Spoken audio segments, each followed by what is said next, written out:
What's up mga pre? Welcome to DIY Food. And for this episode, we'll be making grilled cheese sandwich. So, simulan na natin. So, kailangan lang natin ng dalawang loaf bread, some butter, American cheese, and some variation ng iba pang cheeses. I'm using Gouda, and then Swiss cheese, Emmental. I'm using also mozzarella and Colby Jack cheese. Simulan natin. So, we'll just need the batter. We need to melt it. So, i-spread lang natin yan sa side ng loaf na ilalagay natin sa pan. So, ito-toast natin yung loaf natin. So, once that's done, ipe-prepare ko lang yung mga cheese ko. So, yung Colby Jack gamit ang mandolin, kakat ko lang into thin slices. Like so, like that. I will also do this in my mozzarella. So, I'm using low moisture mozzarella kasi hindi mo kayang gawin to sa normal na mozzarella.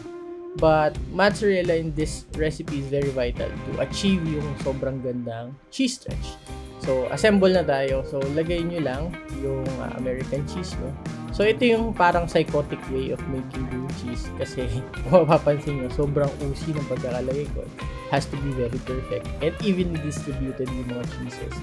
So, I've added the mozzarella, the Colby Jack cheese na ni-slice ko ng mandolin. I'm now adding my Emmental Swiss cheese. Ayan, like so, like that. And then my Gouda. So, yeah.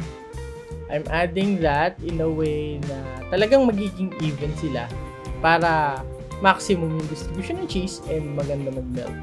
So, ilalagay ko lang yung dalawang loaf ko in a pan. Dapat medium heat lang. And ito yung technique. Iko-cover ko siya ng plate. So, ang purpose nun is para mabilis mag-melt yung cheese kasi ni-steam natin yung cheese sa loob ng plate and ng pan. So, yan. Ready na siya. Didikitin ko lang siya to assemble our grilled cheese and then I leave it here to make the brownness even along each side. So, ready na yan. And then, we'll just slice it diagonal to see a cross-section. And this is the most amazing cheese stretch that you will ever see in a grilled cheese sandwich. So, yun yung purpose ng ginawa natin na pag-even out ng mga cheeses. And it's sequence in a way na depende sa melting point ng cheese. Kaya, ma-achieve natin yung ganyan kagandang cheese. Actually, kahit anong cheese, pwede nyong gamitin sa recipe ito.